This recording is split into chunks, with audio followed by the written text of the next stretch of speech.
একটা ভিডিও করে তোরে সেন্ড করে দিতেছি, একবারে ক্লিয়ার আছে, মোটামুটি ফ্রেশও আছে। এই অবস্থা। এইগুলো পিছনের পোর্ট মোড, এই একবারে লেন্সের এই মডেলের নাম হলো ভিভিটেক না কি জানো।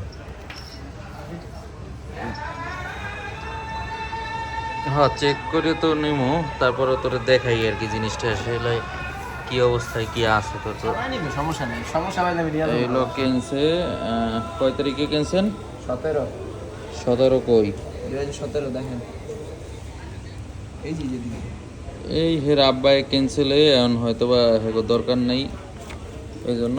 কত দিয়ে কিনছে ইনভয়েস কই আচ্ছা দাঁড়ান এ মামা ওই সাইকেলে দেখেন এই যে কিনছে যাইয়া ইলেকট্রোসফট থেকে, ঠিক আছে। ইনভয়েস ওই এক ভিডিওতে আমি সব পাঠাই দিছি ধরে, একবারে একটা ভিডিওতে তোরে আমি A to Z